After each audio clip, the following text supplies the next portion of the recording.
I think AL, they've shown a lot of strengths, but they've also shown that they are making mistakes here and there. They were overforcing at some points, and in that second game, WE, they did a good job at punishing them for moving too far forward. So maybe if they can make that work a little more, then there is a possibility for them to have a comeback. There is a total of 2 people in chat who so far have believed that this can be a reverse sweep, and, you know, I salute you guys. You have a lot of copium.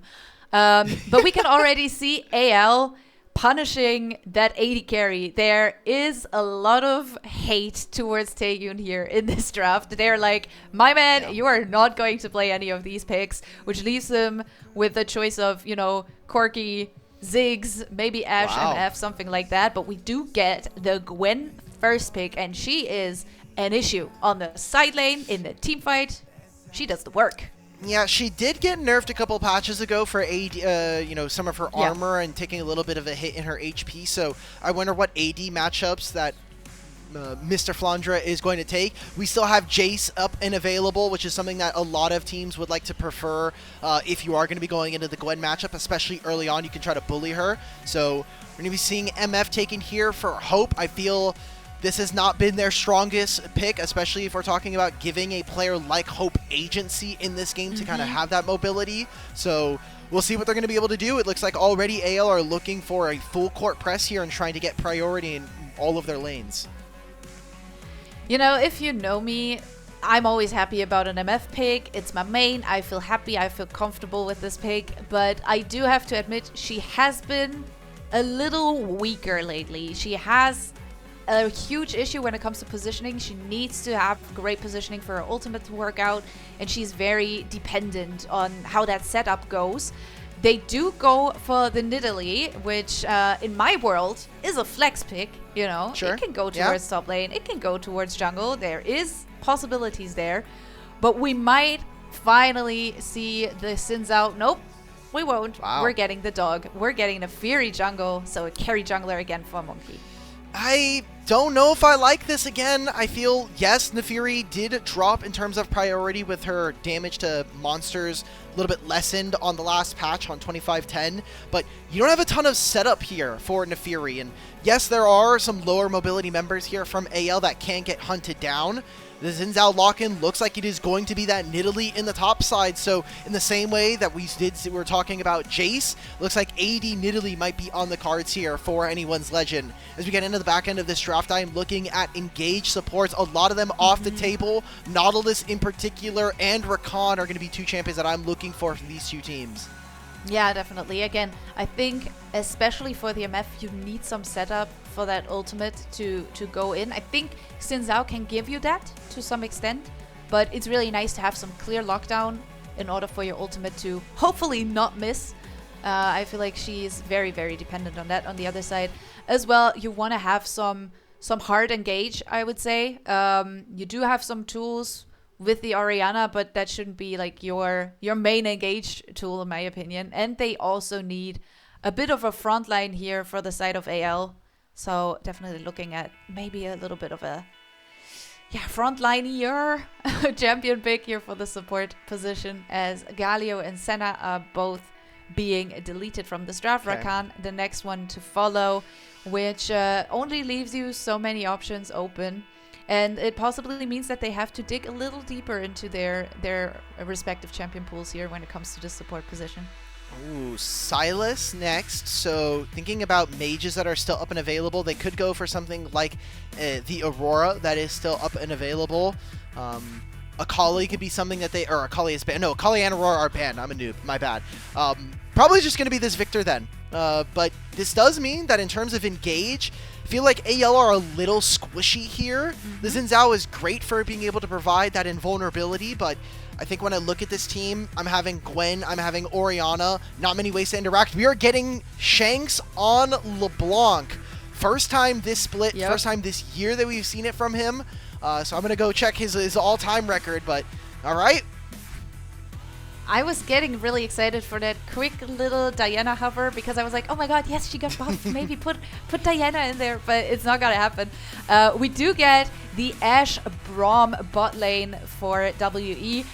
I mean, it's a solid lane, I would say, especially the Braum Yeah. being a nice counter pick into the MF during the laning phase, and also, you know, throughout the game, you can definitely block a lot of what the bullet time is trying to do. Ashe, in my opinion, a good pick for like early laning phase. I think she can put on some nice pressure. And now the question mark stands, obviously, what support is AL going to get? It's going to be the Bard. And this, I think, is an interesting pick because you want to roam, and you also have the ability to really, you know, screw up your team's fighting when you ult in the wrong moment at the wrong target. Yeah, I mean, MF I just think is not going to be very useful this game, unfortunately. Yeah. There's a Braum on the other side. I feel like you lose a lot of the upfront power of the bullet time, and maybe that just isn't going to be the thing that Hope is really looking for this game, right? Like, in theory, yes, it would be perfect for them. You also have this Gwen who, with the hollowed mist, she's going to be untargetable. I think really what AL are looking for is 3 strong pushing lanes. They are a little bit more susceptible to ganks, but we get into a mid-game skirmish, and I think this game is going to come down to our supports. Kael, in particular, on this Bard. He has so much that he can do with a Tempered Fate, potentially disrupting anything that WE want, and can set up for amazing fights for AL. Yeah, very, very interested to see how that's going to play out. I feel like, again, there is a lot of work that has to be done by the support jungle here for the side of Anyone's Legend. And I'm interested to see if WE can make it through the possible issues that will be thrown in their face. No questions asked. They have to come back, not only in game, but also mentally. They've had it rough, but you know, I love to see that Anyone's Legend are playing my favorite MF skin. Makes me so happy. Easy win. I'm telling you right now, it's going to be the 3-0. It's the Battle Bunny MF. There's nothing that can go wrong. Oh boy, this is going to be a wonderful curse. I can't wait to cast 4 more another game of this one. We'll see. We're here now. It's game number 3. It is on the line for WE. Can they bounce back here in this series, send us to a game 4, keep themselves alive in the upper bracket with a rather interesting draft? I really don't like this from AL. I think we kind of lost so much of the early game here. I feel like we started on the MF and then we got to Bard at the end here. I don't know. I don't know. My question stands, like, how do you mentally just delete these past 2 games from your memory and go in for something new as Monki and Tarzan are, you know, just continuing where they left off in the last game, just throwing stuff at each other. And WE, they're moving into this enemy jungle here quite late. Shanks kind of checking there. But I'm not really seeing a world in which they want to invade, so we can already see Monki moving towards his topside jungle. So both of these junglers want to start on top and then move downwards, which gives me a little hope for some, you know, bot lane action here. There has to be, because Monki does not have another lane that he can gank right now. Like, there's no gank set up in top lane. Orianna, once she has level 6, it's a little bit better, but into LeBlanc, she is notorious for being very difficult. And even if he does go for something bottom lane, my only worry here is that Neferi doesn't really want to gank early. If she has timers, it's great, but being able to get to that level 6, get those resources is really nice. Kael almost getting hit with that entirety of the concussive blows would have been a big game changer. But, going for some interesting pathing yet again, though. We're seeing that Taeyoon here, or sorry, Monki goes for the wolves. Now he's on his bot side camps. Might be looking for something early. Yeah, definitely gives you the impression that he wants to go for an early bot lane play.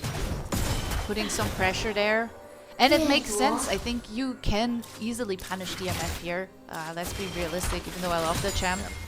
She's going to have a really rough time, especially if you manage to get Taeyoon ahead. And we've been wanting Taeyoon to step up a little bit because he hasn't had a great series so far.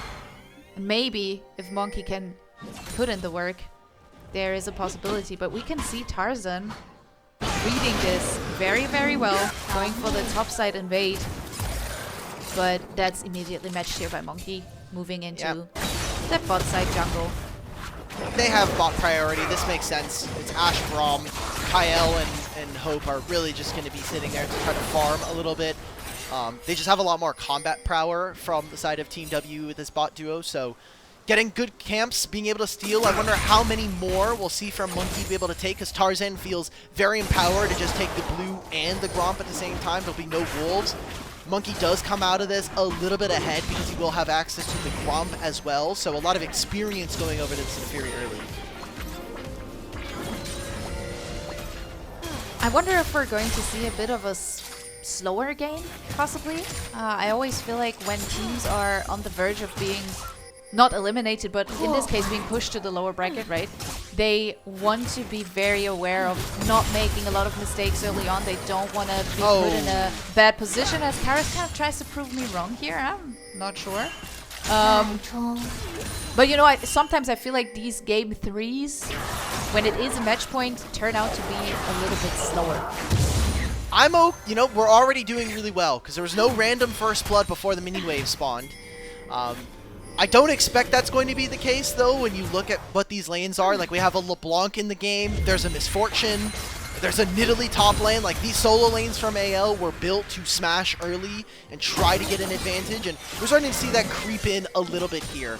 Right now it is Taeyoon with a farm advantage, but he's the only one that has really had that over their opponent. Shanks has a minor lead in the mid lane. Same thing here with Flandre doing that with the Nidalee top. I like what we're getting from him, and hopefully they can continue to execute. As for right now, Monki has really, I think, been able to get a minor advantage in the jungle on this Naafiri, which is what we're expecting. I'm a little worried for AL, especially when it comes to frontline as well, because the only real frontline you have is Tarzan with the ultimate, with the Crescent Guard, that kind of gives you that fake tankiness. I'm not quite sure if that will be enough, as we can see the lane swap once more for the side of WE here. They're moving both the Ashe and the Braum towards that top lane, trying to match Flandre here, who's been having a little bit of a more chill time. Obviously can play with the range a lot better than Cube. Cube had to step back a lot, so lane swap wants to make it a little easier there for the Gwen, as we can see Karis being chunked out quite a little bit. Yeah, that's a disgusting trade. Really good job from Shanks here. They're getting prio and maybe even trying to make a play on mid lane. Karis getting so much of his HP chunked here. Oh my god, he has to flash underneath the turret, and Shanks can just step back, take the first blood. Nice kill, important kill also for the LeBlanc in this early game. And good roam from Kael to, you know, make sure this play works out. It's just Gwen, right? Like, it's Gwen MF, like, who cares? We are moving away from them, so AL get the first dragon of the game. Still 2 minutes before those grubs. They can swap if they want to. They're okay with Flandre being into the Ashe, especially early on. Should be advantage for Taeyoon, so he'll continue to build himself a little bit of an advantage. But as long as you are on the side of AL, you're saying, okay, fine, we are going to make this swap. We're putting pressure onto Karis, and as long as that's happening, this really does, I think, benefit AL when you have this Bard. Absolutely. Bard, historically, a support that wants to roam a lot, especially in early game, wants to be everywhere on the map at the same time, has incredible tools, also like escape tools. Looking at the magical journey can have so much impact. But nice try here by WE. They're stacking a huge wave. Sadly, no one's there to play for a possible dive here. As we can they're going for an invade for jungle. Moving down. And it is Monki versus Tarzan here. But WE just at a numbers advantage, so not really anything you can do for AL. As Hope is getting denied his backport. You are staying on that bot lane, pushing out the next wave. Look, as long as he... Okay, this is really smart coming out from home, although that timing is so tough. Yeah, that was a roughy toughie. He lost both subs there. If Cube doesn't get level 6 literally as that minion goes down, I feel like that's perfectly fine, because all he wants to do is just clear out the minion wave, get his recall, but yeah, losing both of his summoner spells in trade. Great job from Cube to be able to punish the MF. I mean, I do like looking at this, though, because I think, I don't know, I mentioned it before, it was probably in a co-stream or something that I did. I like when I see MF using the ult a little more proactively, because especially when you play it yourself and you're not in Challenger Elo, sometimes you just don't use it enough, as we can see Tarzan moving in. Taeyoon has the flash. And Tarzan! Also goes. That was an insane ultimate. Crystal Arrow is gone, but the Glacial Fisher trying to trade something back here as Monki has to flash over the wall. And they are getting a second kill here. AL moving into that grubby pit, having a little bit of an advantage there. Now Shanks moving up here too. Wave in mid lane is pushed, but it's not enough for Karis to actually move in. Has lost a bit of his life bar. And, that was beautiful. That was beautiful nice from Tarzan. He flashes right over the Ashe ultimate, gets the knockup onto Taeyoon, forces both of his summoners, and still gets the kill. Gives it over to Flandre. Now they get 3 grubs. Another great start here for AL early on. Some mechanical prowess coming on through, and if they want to, yeah, just jump on through the portal. Who cares? Really safe exit, and this is playing more and more to AL's strength. Good use of their early priority. Yep, it's exactly what they need as we get another replay of this. Tarzan, man, this is beautiful. Flashes over the Ashe ultimate. Literally very tough to do, especially so close to him. That Ashe ultimate has a massive hitbox, and they get so much out of that. Not only is that the outplay and the kill and the summoner spells from Taeyoon, but a flash out from Monki and from Vampire. Exactly what they needed to do to punish.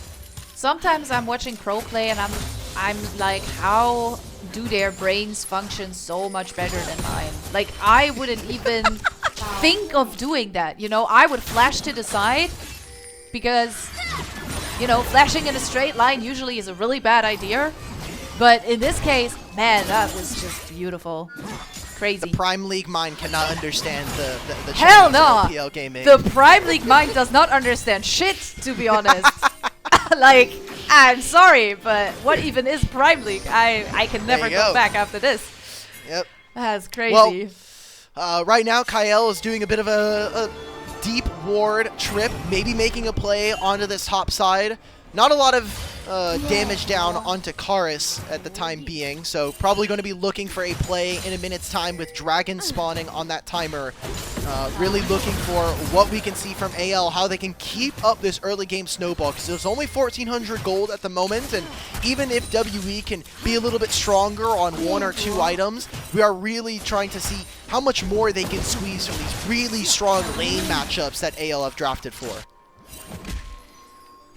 I'm still worried about their bot lane, but at the same time, I'm also very worried for Taeyoon here, because I'm afraid he has to step it up, and I'm not sure today is the day. Again, don't want to be a broken record, but it was rough. Game 1, he was out of the game in the first, I would say 10 minutes. Like, that thing was done and dusted for him. No chance of a comeback. Game 2, really didn't matter too much. Now game 3 on that Ashe, he is ahead in CS at least, but we can see gold is still dead even. And it will be up to him to find these crystal arrows, you know, put in the work. Yep. And hopefully not get outflashed by Tarzan, who just has a 5-head from what I can see. I think Shanks can actually find this, depending on how he plays this next bid. Okay, oh, Shockwave down. Nice. I don't know if I care though. I have an Electrocute coming on through. He doesn't have a lot of mana, so he's just gonna force. Shanks can teleport for this play. Karis cannot. Yep, it's looking really rough. Vampire even using the heal, gets over the wall. Very nice enchanted crystal arrow, but now they need some follow-up damage, and they are not here in time. Another very nice portal there. Wow. But AL, they have to kind of accept their fate here and not go for the contest anymore, because Tarzan is just too far away. Unless he wants to flash in there, he shouldn't do it. Bard ultimate into a little bit of a bullet rain here. Just not enough damage so far. They have no crowd control. Outside of Kael throwing the Tempered Fate, there's really no way for them to start fights. The way that AL are going to always look to try to play this game is try to chunk out one member, create a numbers advantage by poking them out before a fight, and maybe do long chases like this outside of objectives. So they haven't really been able to accomplish all that much, at least in the last 30 seconds. It'll be them contesting for this Raptors camp, getting pushed in mid lane, but what really we need to see from AL is making sure that they can kind of do this. And for Team WE, they're happy, right? Because they're going to have the Braum on their side. The in-targetability of a champion like the Fury is going to make that a lot easier for them. Their game plan is, I think, a lot simpler than their opponents. So this is a style where AL need to play on the nice edge. Yep, and Shanks definitely going for that here. Always moving forward aggressively as Monki is in the area. But you're just not getting close enough. We do have that Yunta completed for Taeyoon. And Hope also with the Bloodthirster. Both of these champions, both of these AD carries definitely profit from, you know, their item builds moving along here. Let's see whose item build will scale better. I know from experience that NMF can put in that 1v9 performance later on in the game, but it will take some time as Kael moves forward again. For Faith coming out, but the shockwave into Glacial Fissure is just beautiful. And now you're stuck in a little bit of a sticky situation as the Crystal Arrow goes wide though, with Tarzan moving in. They manage to stay alive here, pick up the Feet of Warfare once more. Hawkshot not really spotting anything either, and what looked nice to begin with didn't end up actually working out so well for WE. Yeah, I mean, it's a trade of 1-for-1 in kills because they do end up getting that kill onto Kael if you're WE. It's sad to see that Karis does die. It's also his flash, which I think is much more important for anyone's Legends and being able to find that. They'll also be able to get that wave in, so Monki and Vampire trying to go fishing, seeing if they can find LeBlanc on a bit of a greedier timer. But it's picks like these that make the game better for anyone's Legend, where they can catch them out on a side lane, then set up for priority with their numbers advantage, and with just how fast Kael can move around the map on this Bard. We have a Dragon spawning in 2 minutes, the Herald spawning in 20. Tarzan is going to clear up to this side of the map, and without Flash on Karis, Flash on Vampire, these are the two targets that I think AL are going to be looking for coming into this fight with the Tempered Fate. Oh, absolutely. There's one thing I wonder about though. I see a lot of criticism in chat when it comes to AL's draft, and I think we've highlighted why some of it may be a little, let's say, tricky to execute. How much of the individual performance or like the team overall, maybe having the better players on paper matters here? Is the draft important when your team on paper is better? Is that actually important for them to have the better draft? Or in this case, does skill matchup decide this? I really do feel like AL usually are much better. I wouldn't say that they're the most mechanical players. I think if we're talking about like the best in their roles, you're looking at a team like VLG where maybe they can get away with a draft kind of similar to this. Yeah. So we'll see. I think that for AL, they're a much smarter team than a lot of our other LPL organizations here, at least in field of rosters. Ooh. Tarzan does get a long range Enchanted Crystal Arrow, but he has Flash, he has Crescent Guard. Oh, he's being exhausted. Ultimate coming out from Kael as well. Bullet Rain kind of trying to slow them down a little bit, and with the Magical Journey, you make it out alive. Wow. Very, very greedy, though, from WE. They thought they were going to try to get a little bit more. That's the... I would say that that was an investment of a Summoner spell, but Bard... I love this from Vampire. Ever since they buffed Unsealed Spellbook, we've been seeing a lot more support players take this up. I know we just saw On last night actually take it on the Recon and kind of was able to utilize some of the great stuff that was part of it. And Vampire got access to Exhaust. I think maybe that's a game changer later on. If they have a double smite, they can actually maybe steal away an objective that AO are not necessarily thinking about. But we've got Dragon spawning in a minute, still have some flash timers that are not back up and available. So Tempered Fate, while it is on cooldown, something that they have to still be thinking about. Yeah, 100%. We've talked about all the work that Bard has to do for the team so far. KO been doing a decent job as they're looking to get some push onto this mid lane here in order to have an even easier time moving towards the Drake. We're even spawning the Herald, so they want to take down this turret for sure. They also have the 3 Void Grubs, which then gives them even more, you know, ability to do so, as there's a lot flying in this top lane here, and it's not flying in the right direction. So the Shockwave being gone, Clone being used for Shanks has to flash out.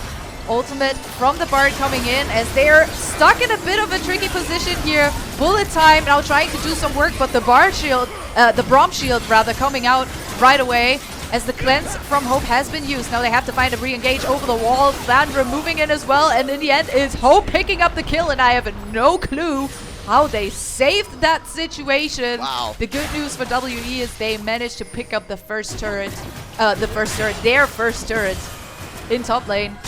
So at least a bit of a cross-map play, but that was messy. Sure.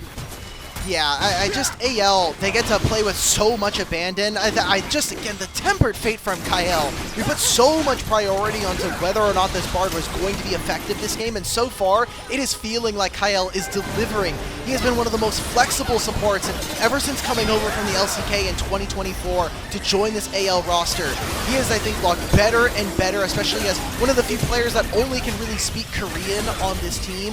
Him and Tarzan have been really trying to help each other with, in particular, Tarzan has been really helping out with him in translating for the rest of the team in Chinese. So, I mean, it's great to see that the rest of the team is kind of performing. This play really was predicated on getting that Tempered Fate to slow down Cube and this Gwen. So, the heal coming out from Flandre saves them. They grab the Dragon on top of that. AL are still pushing the lead, now gaining a pretty solid 4,000 gold differential. I think this is the most even the game has looked all series long between these two. Yeah, definitely. Not super one-sided. We did see some of the value of the Braum coming out when Hope decided to use the bullet time, you know. We can definitely see where WE can possibly punish AL and everything they throw on the map, but it looks rough, you know. We've talked about how they have issues sometimes positioning around team fights, around objectives. And I feel like it shows a little bit, and it also shows that there's a lot of nerves involved. You know, they have to shy away from making all these mistakes. They have to step it up here, otherwise they're knocked to the lower bracket. I mean, it's fair, right? For WE, you have a lot of journeyman players, some players that kind of feel like misfit toys from other rosters. Cube has been a journeyman here in the LPL for a couple of years. Monki finally getting his starting spot on an LPL roster outside of last year's EDG. Vampire as well, someone that kind of was pretty maligned and was thought to be one of the worst players in the league just last year. And while they have had a much better split 2 and I think start to 2025, there's still a lot of things for this organization to be working on as a 5-man. So we're seeing right now Vampire going for that unsealed spellbook. He has access to the Smite. I'm wondering if WE are going to look to push off of this mid-wave and try to maybe sneak an Otacon now that they know that they have, you know, an 1800 damage execute on this objective. Yep, definitely looking for it, but we can see AL reacting very well with easily cleaning up this mid lane wave, therefore taking the pressure away once more, maybe even pushing up the wave themselves. They have taken down that mid lane tier 1 turret already as Cube is being interrupted here.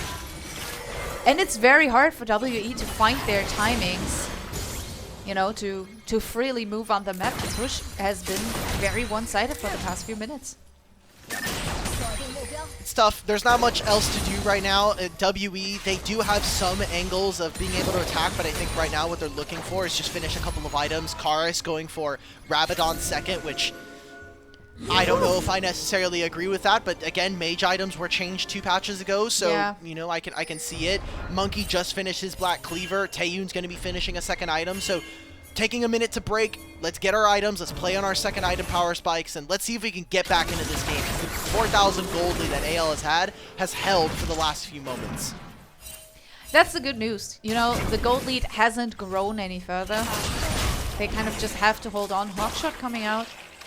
So they get some info here, WE, but not really in a position to force a fight. They do have the better engage tools, and I understand why the chat is asking the question of why are they not diving? They have Ori, Ashe, and McFury, but it's just been very hard for them to position in the right way, and AL have always found ways to, you know, move together as a unit. Kael putting in so much work as the Crystal Arrow goes wide again, and therefore engage tool gone now with the Tempered Fate coming out into the bullet rain. Yes, you can throw up the Braum shield, but Shanks is in the backline. Shanks is looking for the time, and he gets it! Oh my god! That was just beautiful. That bullet time. You do get a nice shockwave out. Kael's dropping very low, but they can just move further forward. Monki, last one standing in this scenario, as we have Cube on the side lane, but there's no reason for him to move into this. Rabadon's now completed on that Orianna. You said it, maybe not the greatest decision. However, it is some sort of an item spike. So let's see if they can do some work. But they didn't even wait though. But they didn't wait. Like the whole point of us doing the setup before was, hey, we're getting our second items. let's wait before, let's buy our items, and then we can look for an engage. That didn't end up happening. AL found a moment where the Enchanted Crystal from Taeyoon misses. They make a snap engage after using Tempered Fate. We could see it again here. Why are we not waiting? We have teleport as well. At this point, Cube should be teleporting to this play. I think it's a massive mistake.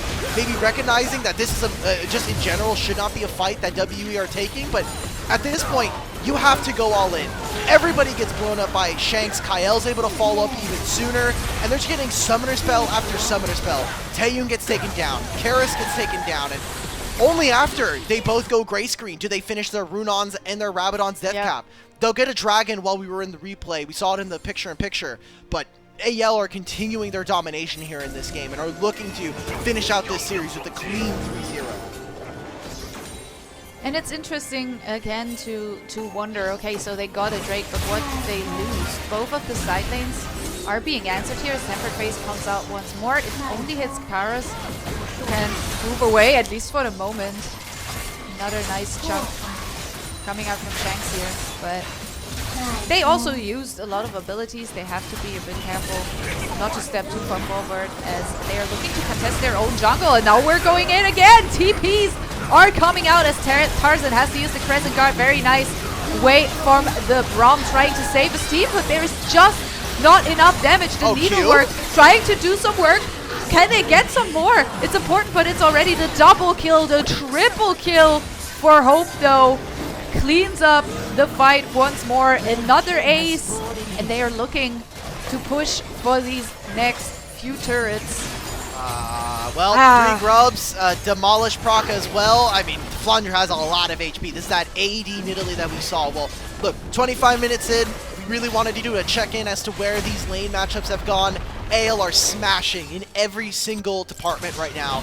We look back at this replay, even though Hope gets most of his bullet time blocked here, I mean, I love what Kael and Tarzan have done this game and making sure that nothing from Taeyoon is going to land.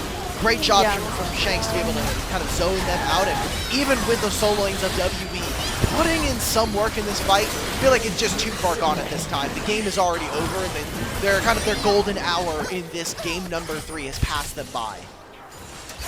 And I gotta give it to Shanks, doing a really good job staying, you know, out of the way there. Always repositioning, finding a way to stay alive. Because we saw Cube. Cube is able to put in the work. He has been putting in the work on the side lanes every now and then as we now get the 1v1. Has to use the needlework, has to go golden even. And now Half-Life has to step back. There's nothing they can do. And we know. Man, a Fat LeBlanc is so disgusting as well. Like, she steps on you one time, you're Half-Life. It's done. Crystal Arrow coming out, but immediate reaction again with Kael with the Tempered Fate. Now with the bullet time not being blocked, enemy AD carry immediately down. Cube trying to put in the work in the backline, trying to get some damage onto Hope, but it's Shanks again going unstoppable as Flandre is looking for the triple kill here. Monki trying to kite away. He's putting in some work. Going untargetable one more time, but in the end, it's Shanks again. Another ace. The wave is there. Can they look to end here? They definitely want to. 8 seconds on Vampire. But Vampire alone will not be able to save WE from this absolute destruction. Game 1 was a stump. Game 3 was a scaling comeback. Game 2 rather, and Game 3 was another stump if you ask me. It did look even in the early game, but that end was one-sided. 18-4, I mean, it's tough. This was a matchup that we were expecting AL to be very dominant here in this matchup. AL, I think, proving themselves. Yes, there were some slip-ups that I feel like everything going to according to plan here for anyone's legend. And it's unfortunate for WE. I feel bad for some of the older members like we had noted for Hope and Shanks. It sucks to kind of take down a team that you had been a part of for so many years, but obviously as a competitor, it feels great to keep on moving forward. And AL, they have aspirations of winning the split, and they're going to continue on in the upper bracket. Yeah, definitely. I see some people in chat being like, yeah, get them to the finals so they can be clapped by TES again. Let's see if that happens. So far, at least for today, Anyone's Legend have been clearly the better team.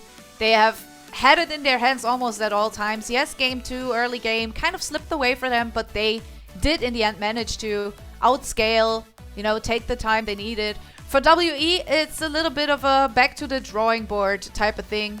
They've had a rough time, to say the least. Some of their laners just haven't been able to perform to the level that was needed today. And I feel a little sad about, our featured matchup, our mid lane matchup that we wanted to look at. Because even though there were some moments, it was always anyone's legend coming up stronger. And there was not a lot of, fighting going on, fighting spirit between these two mid laners, because it was just always the one side looking a little bit stronger. So that's going to be a roughie. I feel bad for Karis, man. He actually played, I think, a pretty decent series if you look just across the 3 games.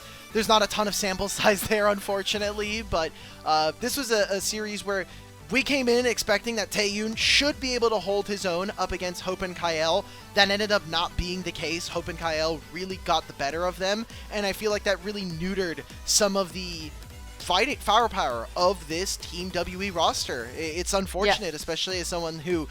We spent a lot of time on the broadcast building up, especially in Split 1. When they had Tianjin on the lineup, this team was basically, all right, can Taeyoon win with 35% of his team's damage share? Is that going to be the case? It usually ended up not being so, but when they did win, it was impressive enough from Taeyoon.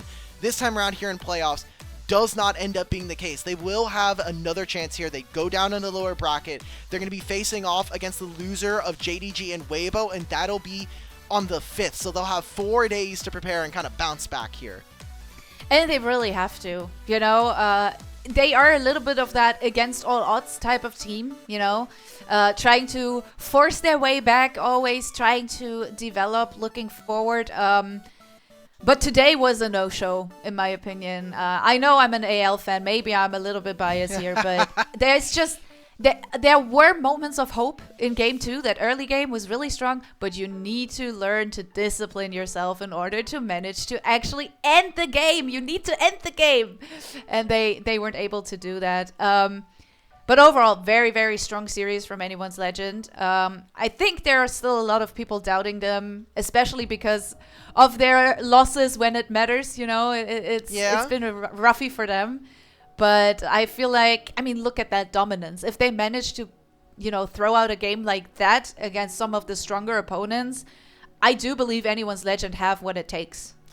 I really want to give AL their flowers for being able to play 2 separate compositions, I think, in Game 1 and Game 3. Game 1, we saw them kind of come out with a very aggressive opener with the Poppy, the Kalista, and the Nico early on. Game number 3 here, they went for kind of like a full court press. All of our lanes are going to be winning with some unique strategies with the LeBlanc and this Nidalee top. But I do kind of want to temper that a little bit. I don't know if this is necessarily like real data. I'd almost say this is like kind of like fake news, because how often are you going to be able to get away with this versus a top level team? I feel like you can do this versus a team like a WE, maybe like a team like FPX on the other side of the bracket, but how often are you really going to be able to get away with this versus a JDG, a BLG, a top esports?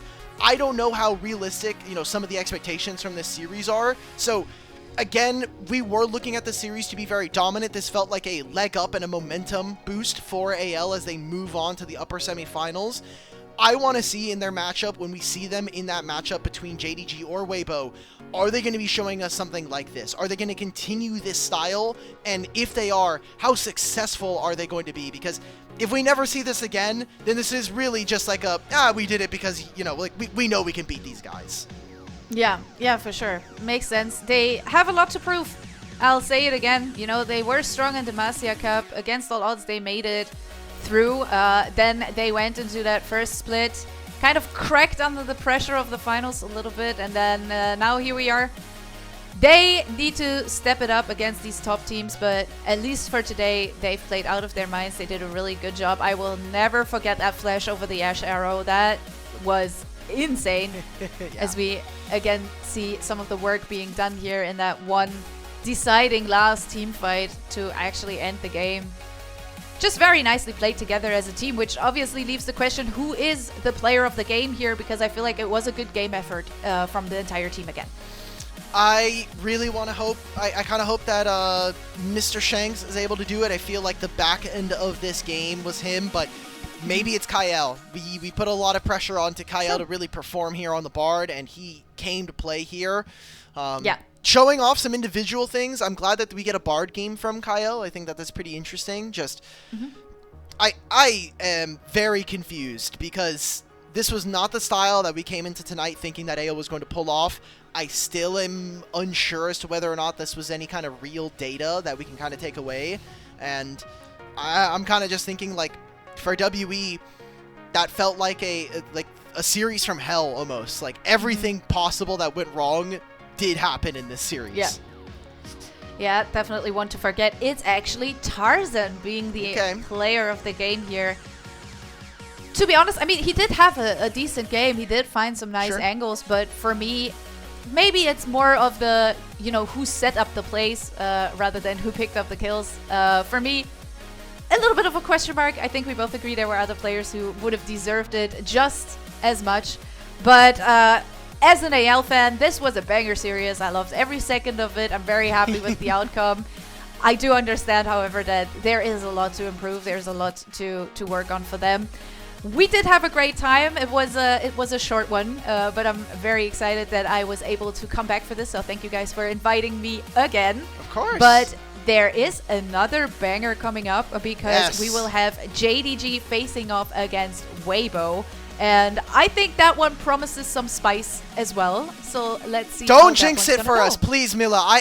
We were promised BLG versus IG to be a good one, and that was a 3-0. So I need everything off the table here. I need to make sure that this is going to be a good one.